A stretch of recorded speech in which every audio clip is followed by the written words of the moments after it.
자, 이제 실천론의 마지막 사례 관리네요. 사례 관리도 시험에 계속 나와요. 계속 문제 나오는 거기 때문에 중요한 문제입니다. 자, 첫 번째 사례 관리의 등장 배경입니다. 자, 사례 관리가 왜 등장할 수밖에 없었냐? 첫 번째 탈시설화입니다.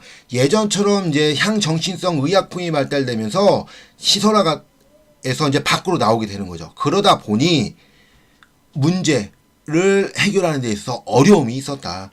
그래서 이제 많은 문제들이 생기는데 그것들이 이제 뒤에 이제 나오는 것들과 다 연결이 되는데요. 자, 탈시설화, 시설에서 나와서 지역사회로 나오다 보니 거기서 문제들이 발생해서 사례관리가 생겼다. 왜 그러냐면 이 시설 안에서는 문제가 있어도 여러 가지 문제가 있어서 시설 안에서 모든 걸 받을 수 있지만 이 지역사회에 나오다 보니 그럴 수 없었던 거죠. 왜? 이런 복합적 욕구들을 갖고 있는 사람들이 시설에 있었어요. 그러다가 이 복합적 욕구를 서비스를 막 받으려고 했는데 너무 힘들었던 거죠. 그래서 복합적 욕구를 가진 클라이언트가 증가하게 됩니다. 그래서 이런 사람들, 왜 그러냐면 A 기관에서는 1을 받고 B 기관에서는 2를 받고 C 기관에서는 3을 받고 이러면 좋은데 A에서도 1 받고 B에서도 1 받고 이럴 수밖에 없겠죠. 왜? 누구도 관리를 하지 않기 때문에 그래요. 그러다 보니 문제가 생겨요. 다양한 욕구를 가진 서비스들이 많았는데 그것으로 인해서 개입이 안 될 수가 있었죠. 그리고 이제 욕구, 그리고 그저 기존에는 클라이언트의 욕구들이 다양하지 않았어요. 복합적 욕구가 아니라 그냥 단순한 한두 가지 문제들만 해서 그냥 한 기관에 서비스 주고 이랬으면 됐는데 이제는 그러지 않고 복합적 욕구를 가진 클라이언트가 증가하다 보니까 사례 관리가 필요하게 되었다라고 이야기하는 거죠. 자, 3번 클라이언트와 가족의 부과되는 과도한 책임이에요. 왜 그러냐면 시설 안에 있으면 클라이언트는 복합적 욕구를 가진 클라이언트들이 많이 있다 하더라도 그냥 그 시설에서 모든 서비스를 받으면 아무 문제가 없었어요. 그랬던데 탈시설화가 되다 보니 어때요? 클라이언트도 힘들고 가족도 힘든 거예요. 그래서 그런 가족들에게 그런 과도한 책임들이 들어가고 문제를 해결하다 보니 너무 힘든 그런 문제들이 생겼다라고 이야기할 수 있습니다. 자, 네 번째, 복잡하고 분산된 서비스 체계예요. 왜? 시설에서는 그 서비스가 모두 뭉쳐 있어서 그냥 그 안에 서비스를 받을 수 있었는데, 자, A 기관은 서울에, B 기관은 경기도에, C 기관은 인천에, 이러면 막 돌아다니기가 너무 힘들겠죠. 지역의 파편화 현상이라고 얘기하는데, 이렇게 복잡하고 분산화된 서비스 체계 때문에 서비스를 받는 게 어려웠다. 자, 서비스 전달의 지방 분권화, 이것도 마찬가지예요. 파편화 현상하고 마찬가지예요. 기존에는 중앙정부에서 모든 것들을 다 줬다고 하면은 지방정부로 이양이 되면서 우리는 이거 주고 다 분산되다 보니 문제가 생길 수 있었겠죠. 자, 여섯 번째, 서비스 비용의 억제 효과입니다. 이제 왜 그러냐라고 하면은 우리 그런 거 있잖아요. 규모의 경제라고 해서 많은 사람들에게 서비스 주는 것들, 많이 사면 단가가 떨어지잖아요. 그런데 클라이언트가 개개인이 서비스를 받으러 댕깁니다. 다 서비스를 받으러 되니까 요거 얼마 다 개인들에게 돈을 받겠죠. 이 비용들이 높아진다라는 거예요. 근데 기관에 있었을 때는 이건 다 싸그리 많은 사람들이 이런 문제들을 받다 보니 뭉쳐서 서비스를 주니 비용이 낮을 수밖에 없었는데 그러지 못하고 계속 내가 찾아다니고 계속 그 서비스를 받으려고 하니까 비용이 너무 많이 들어가게 되었다. 그래서 사례관리가 생겼다라고 하는 거죠. 그래서 사례관리라고 하는 것은 A라는 사람의 복합적 욕구를 누가 하는 거예요? B라는 사례관리자가 그 문제를 모두 해결해주기. 내가 줄 수 있는 건 내가 주고 안 되면 연계하고 이렇게 해서 서비스를 다 주려고 하는 것이 사례관리다라고 이야기합니다. 그래서 이런 사례관리의 특징은 방금도 이야기했어요. 다양한 문제와 복합적 욕구를 가진 클라이언트를 대상으로 하는 거죠. 그래서 하나의 문제를 갖고 있는 사람이 사례 관리를 하는 게 아니고요. 다양한 욕구를 가진 클라이언트들을 대상으로 하게 됩니다. 문제보다는 욕구에 대해서 움직이고 있었다라고 이제 이야기를 하는 거죠. 그래서 이런 것들이 문제가 될 수 있다. 그래서 욕구 충족에 더 초점을 줍니다. 치료를 하기보다는 치료 전에 가지고 있는 욕구를 해결해 주려고 합니다. 자, 임상적 욕구를 가진 클라이언트는 치료적 상담을 실시한다. 그렇죠. 이게 문제가 있어. 이제 문제가 있는 사람에게 문제를 해결해 주려고 하지만 대부분 이 사례 관리는 치료하려고 하는 그 문제를 가진 사람들보단 욕구를 가진 사람들에게 더 초점을 두고 있습니다. 자, 자원 간의 연결, 조정 활동을 한다. 아까 했죠. 사회복지가 많은 역할들을 했었잖아요. 간접으로 식당도, 그다음에 자원봉사센터도, 병원도 모든 것들을 했던 것들처럼 그거에 맞춰서 연결 조정을 해줘야 되는 특징들이 있습니다. 그래서 자원 간의 연결 조정을 하는 역할들을 해요. 자, 투입과 과정에 대한 평가를 한다. 그렇죠. 처음에 무언가를 했고 이게서 어떤 효과가 있었나. 이거는 투입 그 평가라고 얘기하는 것은 요 사례 관리라고 평가를 하는 것이 아니라 모든 것들은 모두 다 뭐가 필요한 거예요? 평가가 필요하다라고 이야기하죠. 자, 욕구에 초점을 둔다고 그랬어요. 그래서 기간 내 서비스에 한정하지 않습니다. 자, 식당도 병원도 센터도 행정복지센터도 이렇게 하는 것들처럼 자기네 기관이 아닌데도 불구하고도 서비스를 준다라고 이야기하는 거예요. 자, 클라이언트에게 직접적 서비스와 간접적 서비스를 동시에 시행한다. 그렇죠? 이런 문제들을 알기 위해서 상담도 하는 거야. 상담도 하지만 뭐 하는 거예요? 다른 그런 욕구를 알기 위해서 다른 서비스들도 주기도 합니다. 그래서 직접 서비스와 간접 서비스를 동시에 진행한다라고 이야기합니다. 자, 실천 과정에서 클라이언트의 자기결정권을 인정한다. 그렇죠. 자기결정권을 인정해요. 왜 그러냐면 아무리 뭐라고 좋다고 뭐 해봐야 클라이언트가 싫다고 하면 그건 할 수가 없겠죠. 그래서 클라이언트가 원하는 것을 하는 거죠. 그래서 우리 예를 들어서 이럴까요? 아까 사례 관리 이야기하면서 이게 할아버지다라고 얘기했지만 할아버지가 아니고 젊은 사람이었어. A가 젊은 사람인데 이 사람의 이제 직업을 알려고 직업 소개를 해달라고 그래서 요새 이런 게 사람이 많이 없어요. 그래서 선반 베어링 이런 기계 쪽을 만지면 좋을 것 같아요. 라고 얘기했더니 그 사람이 뭐예요? 나 바리스타 배우고 싶어요. 라고 얘기합니다. 자, 그럼 뭐 해야 돼요? 바리스타 해줘야죠. 왜 그러냐? 바리스타 안 해주면 그 사람 안 옵니다. 그래서 클라이언트의 자기결정권을 인정해 줘야 돼요. 자, 클라이언트에게 포괄적 서비스를 제공하고 서비스 조정과 점검을 한다. 그렇죠. 욕구가 다양하니까 그 다양한 욕구의 모든 것들을 해주기 위해서 어떻게 하는 거야? 다양한 서비스를 주는 거죠. 그런 것들처럼 포괄적 서비스를 제공하고 조정, 점검을 합니다. 왜요? 다양한 걸 주다 보니까 나중에 어떻게 되는 거예요? 뭐 중복이 생기고 누락이 생길 수도 있잖아요. 그런 것들을 방지하기 위해서 조정, 점검을 하게 됩니다. 자, 사례 관리 원칙입니다. 자, 왜 하냐? 원칙 첫 번째, 개별화예요. 자, 클라이언트에 대한 개별화를 실시합니다. 같은 문제를 갖고 있다 하더라도 어때요? 다 다르다라는 거예요. 그래서 그 사람이 가지고 있는 강점이나 욕구에 맞게끔 모두 개별화해서 서비스를 줘라라고 하는 것이 개별화이죠. 자, 클라이언트의 자율성 극대화 뭐예요? 자기결정권. 클라이언트에 대한 자기결정권을 가질 수 있도록 너가 네 스스로 무언가를 할 수 있도록 하는 것이 이 자율성의 극대화죠. 그래서 자기결정권을 할 수 있도록 하는 겁니다. 자, 서비스의 지속성입니다. 뭐요? 한 번 받고 끝나는 게 아니라 클라이언트가 가지고 있는 욕구를 모두 없앨 수 있도록 욕구가 다 없어질 수 있도록 다 해결될 때까지 지속적으로 서비스를 제공해줘라. 지속성. 자, 복잡하고 분리되어 있는 서비스 천재의 연결입니다. 왜 그러냐면 클라이언트의 욕구가 다양한데 그 다양한 욕구를 한 곳에서 받을 수가 없어요. 자, 그러다 보니까 분리되어 있죠. 서비스 전달 체계들이 분리되어 있으니까 이걸 어떻게 연결하는 거죠. 한 사람이 가지고 그 모든 것들을 결정하고 그 모든 것들을 책임지고 연결하고 있다라고 하면은 중복과 누락이라든지 이런 문제들을 해결될 수 있겠죠. 그래서 그 서비스 전달 체계를 연결해야 된다. 자, 클라이언트 욕구 충족입니다. 욕구에 맞아야 돼요. 클라이언트가 아무리 뭐 좋은 거라고 하더라도 클라이언트가 마음에 들지 않으면 안 하게 됩니다. 그래서 욕구 충족이 될 수 있도록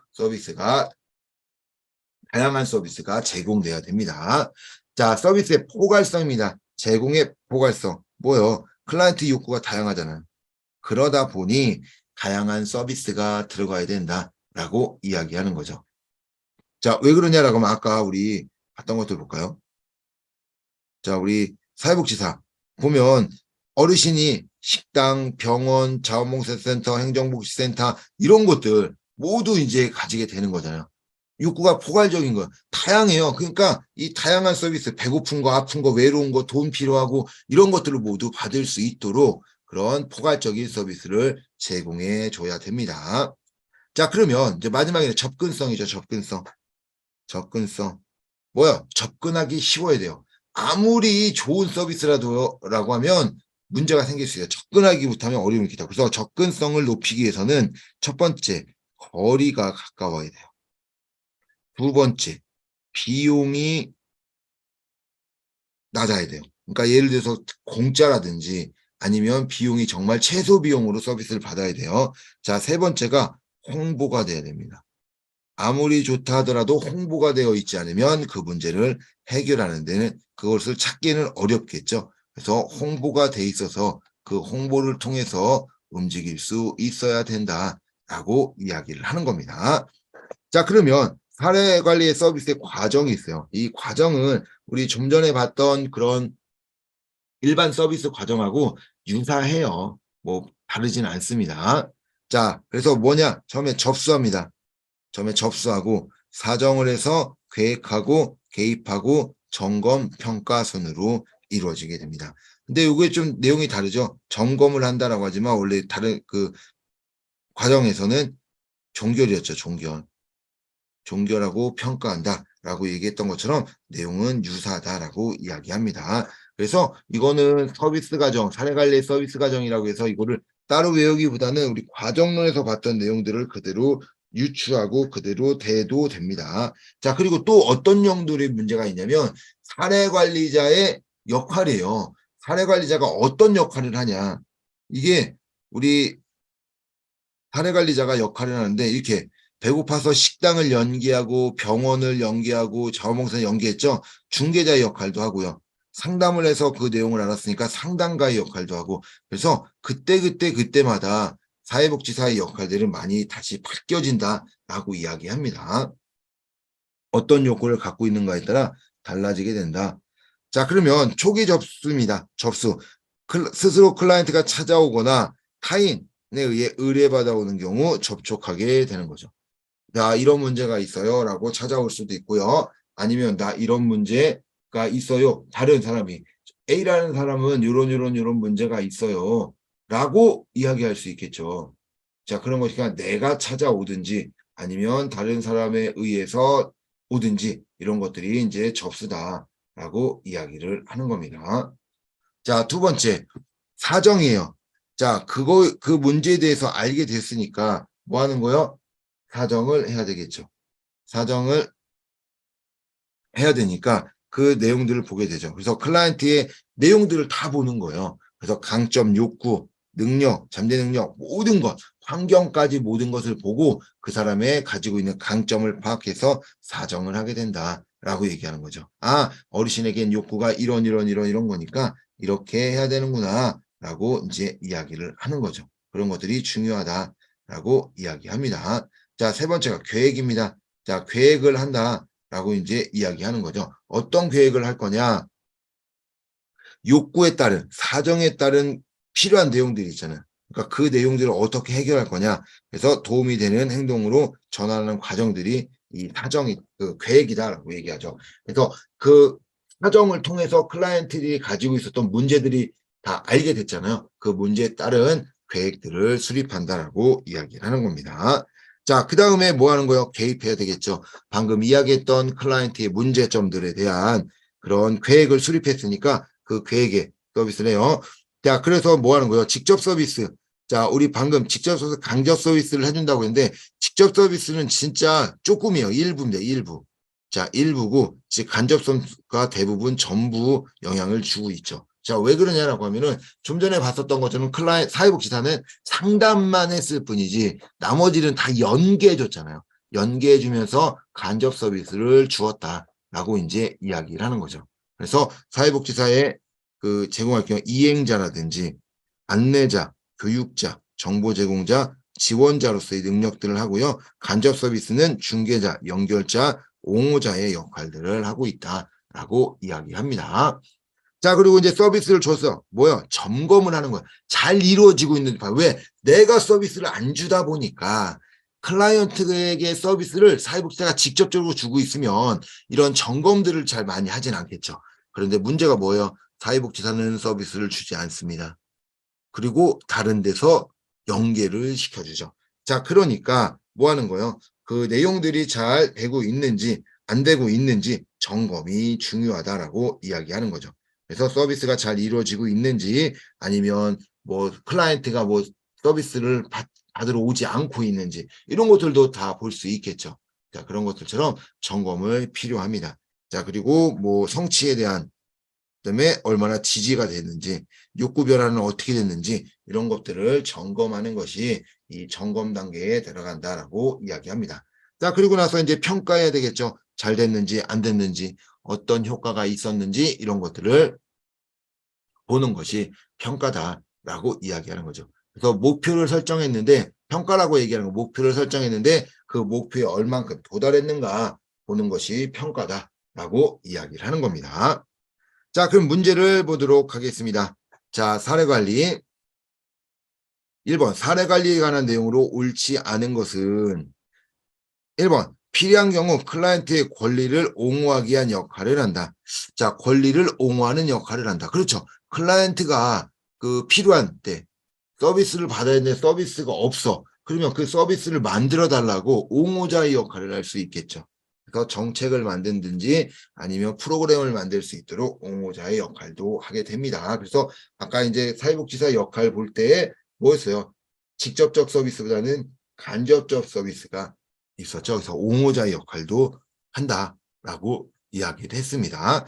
자, 두 번째, 클라이언트가 충분히 지역에서 적응할 수 있도록 지속적으로 원조한다. 그렇죠. 지속적으로 원조해야 되겠죠. 지속성이 있었잖아요. 한 번 하고 끝내는 게 아니라 그 욕구가 해결될 수 있도록 또는 그 문제가 해결될 수 있도록 지속적으로 원조해야 됩니다. 자, 3번. 클라이언트에게 필요한 서비스를 적극적으로 찾아 연결하는 역할을 한다. 그렇죠. 중개자의 역할을 했어. 클라이언트의 문제를 해결하는 데 있어서 직접 서비스보다는 간접 서비스를 많이 하기 때문에 연결자의 역할을 해야 됩니다. 자, 4번. 클라이언트의 욕구와 상관없이 지원하는 한 모든 서비스를 제공한다. 자, 옳지 않은 거 4번이네요. 자, 왜 틀렸어요? 상관없어요? 욕구에 상관없으면 뭐 할 거야? 클라이언트가 서비스를 안 받겠죠. 욕구에 맞는, 클라이언트의 욕구에 맞는 서비스를 줘야 돼. 자원의 그 서비스를 줘야 되지, 욕구가 없는 서비스, 의미가 없다는 거죠. 사회복지를 수업을 들으러 왔는데 영어 공부하고 있다? 나는 영어 공부 듣기 싫은데? 라고 얘기할 수 있다는 거야. 그런 것들처럼 욕구에 맞는 서비스를 제공해야 됩니다. 자, 5번. 클라이언트의 자기 결정은 존중하되 지나친 관여를 하지 않도록 노력한다. 그렇죠. 클라이언트가 자기 결정을 중요하게 됩니다. 그래서 클라이언트 자기 결정을 했는데 거기에 따른 사회복지사는 지나치게 관여하지 않아야 돼요. 클라이언트가 할 수 있도록. 그러니까 뭐냐면 결정을 하는데 이렇게 그러니까 우리 애기한테 제가 이제 야 뭐가 좋으니까 뭐가 하고 뭐가. 그래서 뭐 하는 거예요? 의도하는 거예요. 유도하는 거죠. 유도해가지고 그것을 결정하게 하면 안 된다라는 거예요. 그러니까 자기결정권을 존중하니까 지나친 관여하지 않아서 스스로 자신의 생각을 가지고 스스로 결정할 수 있도록 해야 된다라고 이야기를 하는 겁니다. 더 옳지 않은 것은 정답은 4번이네요.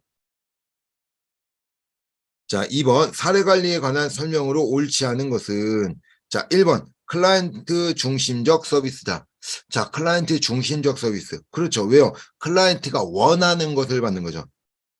자, 클라이언트가 원하는 서비스를 받는 거예요. 그러니까 클라이언트 중심입니다. 사회복지사가 중심하면 클라이언트는 안 오겠죠. 그래서 클라이언트 중심적 서비스예요. 자, 2번 종결이 어려운 장기 욕구를 갖는 대상자에게 적절하다. 자, 뭐 물론 그 장기적 어려운 뭐 단기든 장기든 어려운 사람들에게 서비스를 줄 수 있겠죠. 그래서 이런 것들처럼 이 장기적 욕구를 가진 사람들, 뭐 아니면 단기적 욕구를 가진 사람들에게도 마찬가지 적절하기도 합니다. 그런데 뭐 그렇다고 해서 이제 뭐 장기적 욕구를 가진 사람을 못하냐 그런 건 아니고요. 장기, 단기 모두 다 똑같아요. 그래서 욕구를 가진 이제 어떠한 욕구를 가진 사람에게 모두 적절한 것이 사례관리예요. 그래서 그 다양한 욕구를 갖거나 뭐 긴 욕구를 장기적 욕구를 가진 사람에게도 유용할 수 있겠죠. 그래서 그 문제를 해결하기 위해서 이 사례관리를 하게 됩니다. 자, 상담이나 조언, 치료 등 임상적 개입을 할 수 있다. 이게 뭐예요? 직접적 서비스죠. 직접적 서비스. 간접적 서비스가 주를 이루긴 하지만 직접적 서비스도 가능하다라고 이야기해요. 4번 한 기관 내 한 팀 내에서의 팀 협력 및 지역사회 타 전문 분야의 협력이 중요하다. 그렇죠. 왜요? 우리 기관에 한정하지 않는다. 자신의 기관에 한정하지 않는다라고 얘기했죠. 그 기관 서비스에 기관 서비스에 한정하지 않고 다른 서비스 준다고 그랬잖아. 그러니까 다른 분야와 그런 협력이 중요할 수밖에 없습니다. 자, 5번. 공공부문의 역할을 확대하기 위한 목적으로 시작되었다. 정답은 5번이죠. 공공부문 역할을 확대하기 시작했다? 그런 건 아니잖아요. 탈시설화라든지 뭐 그 클라이언트와 가족의 영향이 좀 간다든지 비용에 문제가 생긴다든지 파편화 현상이라든지 이런 것들 때문에 이 시작된 거지 이 사례 관리가 공공 영역을 확대하기 위한 것은 아닙니다. 자, 사례 관리에 대한 내용으로 옳지 않은 것은 자, 옳지 않은 거네요. 자, 1번 중복 서비스에 제공하는 전문기관의 확대로 등장하였다. 뭐 전문 서비스, 뭐 전문 중복 서비스죠. 즉 클라이언트가 욕구가 있어서 클라이언트 욕구가 다양한데 다양한 서비스를 받다 보면 중복이 될 수 있잖아요. 그러니까 그런 중복이라든지 누락되는 거 이런 것들을 제거하기 위해서 그런 것들을 이제 제거하기 위해서 만들어졌다라고 이제 이야기를 할 수 있습니다. 자, 2번 클라이언트의 자율성 극대화 및 역량 강화. 그렇죠. 클라이언트가 가지고 있는 내용들을 하려고 이제 움직인 거죠. 그래서 클라이언트가 가지고 있는 자율성들, 자기 결정권이잖아요. 그리고 이제 그런 것들을 해결하기 위해서 움직이죠. 그리고 또한 전문기관의 그 극대화라고 있어요. 자율성을 극대화시키고 역량을 강화시킵니다. 이게 무슨 말이냐면 역량 강화라고 하는 거는 클라이언트의 능력을 향상시키는 거예요. 역량 강화다라고 하면 능력을 향상시키는 거죠. 능력을 향상시키면 뭐가 좋아요? 다음에는 어떤 문제가 생기면 그 문제는 능력이 향상됐으니까 스스로 해결이 가능한 거죠. 스스로 해결이 가능하다라고 얘기할 수 있겠죠. 자, 그렇기 때문에 사례 관리는 역량 강화가 극대화와 역량 강화를 하게 됩니다. 한번 주로 복합적 욕구나 문제를 가진 사람이 대상이다. 그렇죠. 이 하나의 문제가 아니에요. 복합적 욕구, 복합적 문제를 가진 사람들, 다양한 문제를 가진 사람들을 해결하기 위해서 나타난 것이 사례 관리다라고 이야기합니다. 자, 4번 계획, 사정, 연계, 조정, 점검 순으로 운영된다. 자, 우리 처음에 접수가 된다고 했죠. 접수를 하고 그 접수를 통해서 뭐 사정을 해야 되겠죠. 자료 수집하고 사정을 할 것이고 그다음에 계획을 수립할 것이고 그 이후에 개입을 할 것이고 그다음에 점검하고 평가 순으로 움직이는 것이 이 사례 관리다라고 이제 이야기를 했었어요. 자, 그런 것들처럼 접수하고 사정하고 계획해야죠. 자, 뭐요? 계획하고 사정을 하는데 아니죠. 사정을 해야지만 그 사람이 어떤 서비스가 필요하고 어떻게 해야 된다라는 것들이 나타날 수 있겠죠. 그래서 사정을 한 후에 계획을 수립해야 됩니다. 그다음에 연계나 조정 이런 개입을 해야 되고 점검 순으로 지정됩니다. 자, 정답은 4번이네요. 계획과 사정이 바뀌었습니다. 자, 5번 다양한 욕구 충족을 위해 포괄적인 서비스를 제공한다. 그렇죠. 다양한 욕구를 갖고 있기 때문에 그 욕구에 맞는 다양한 서비스가 필요하다라는 거예요. 그것을 할 수 있도록 다양한 욕구 충족 위에 다양한 서비스가 필요합니다. 자, 정답은 4번이네요. 자, 4번 사례 관리의 원칙과 연결로 옳지 않은 것은 자, 통합성. 자, 통합을 할 수 있도록 해줘. 뭘 통합해야 돼요? 클라이언트가 가진 문제들을 통합해 줄 수 있어야 됩니다. 클라이언트는 가진 문제들이 많이 있기 때문에 그 문제를 해결하려고 하게 되죠. 통합성. 서비스 조정을 위해 사례회의를 개최한다. 그렇죠. 왜? 욕구가 다양하니까 그 욕구를 어떻게 줄 거냐, 이 문제들은 어떻게 할 거냐, 이런 것들이 중요하겠죠. 그러니까 거기에 따른 이 통합성이 사례회의를 개최해서 통합적인 서비스를 주려고 합니다.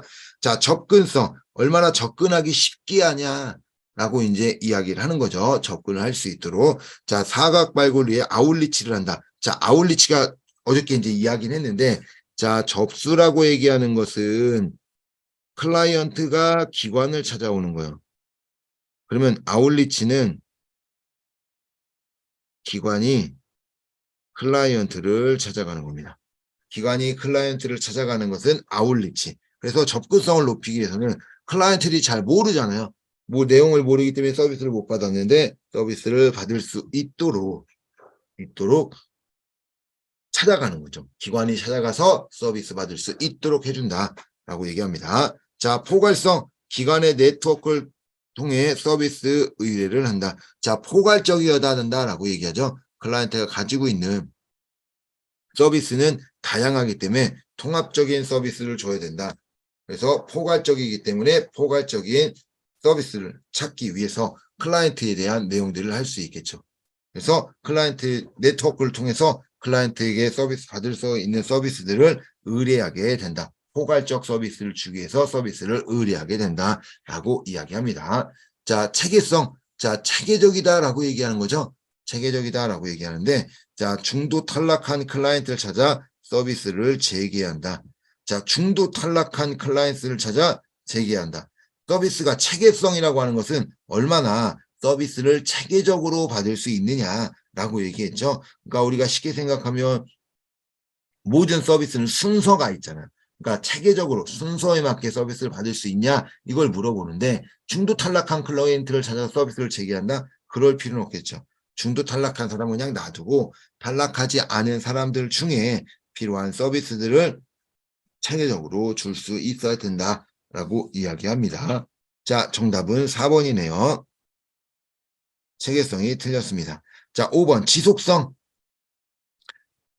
계속 준다라고 얘기하는 거죠. 종단적 차원에서 개인의 욕구를 반응하여 서비스를 제공한다. 그렇죠.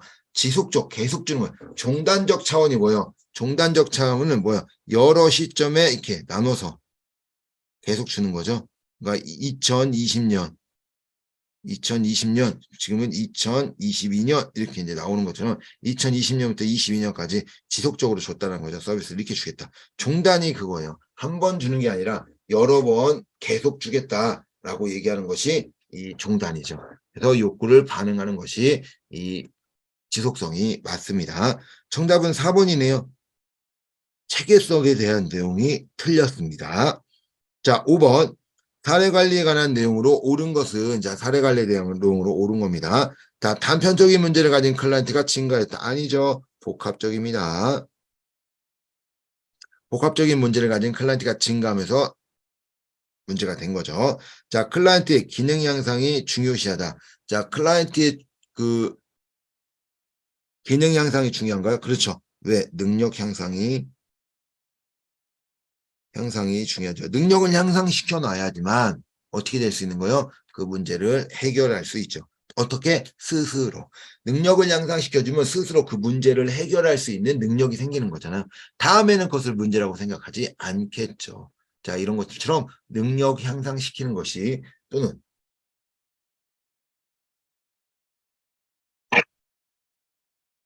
기능을 향상시키는 것이 중요하다라고 이야기합니다. 자, 계획, 사정, 개입, 종결 순으로 진행한다. 아니죠. 사정이 먼저예요. 사정하고 계획하고 개입하고 종결 순으로 들어간다. 이 순서입니다. 그래서 3번도 틀렸네요. 자, 옳은 거니까 2번이었어요. 정답은 옳은 건 2번입니다. 자, 공식적인 자원 체계만 중요시한다. 아니죠. 비공식적 자원도 중요시해야 됩니다. 서비스의 획일적 제공을 중요시한다. 획일적 한 번 주고 그냥 끝나고 이게 아니죠. 복합적이에요. 복합적 제공을 중요시합니다. 왜? 욕구가 복합적이니까 서비스 하나를 주는 게 아니라 복합적 서비스를 주려고 하는 다양한 서비스를 주려고 하는 것이 중요하죠. 그래서 획일적이 아니라 다양성의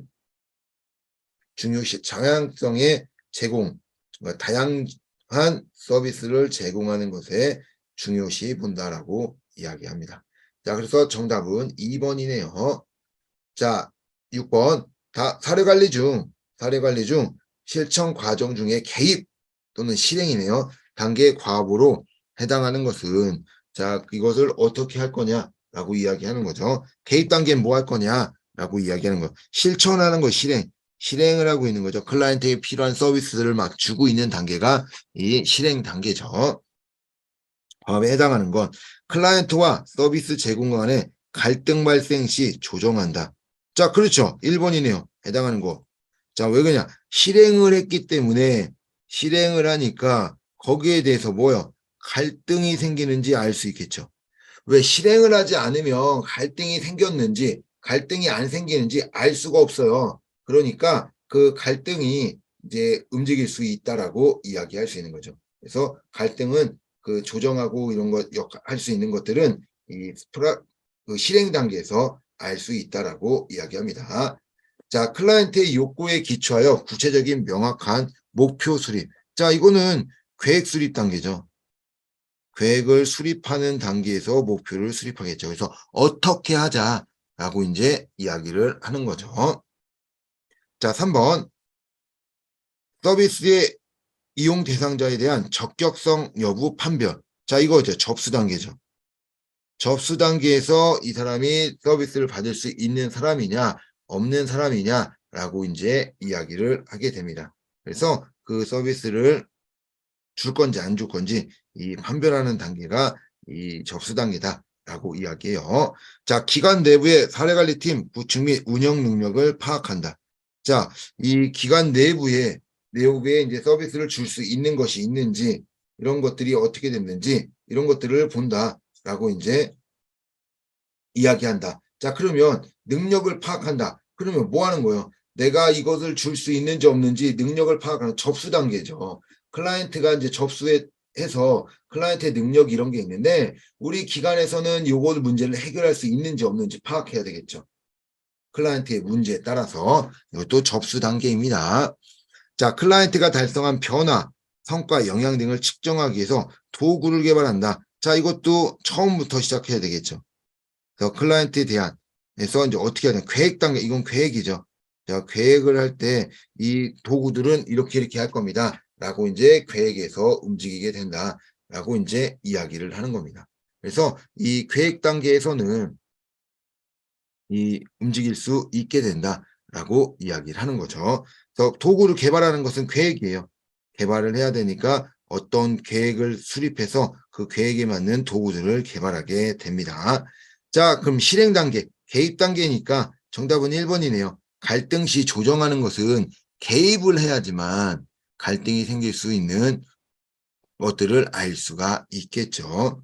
정답은 1번입니다.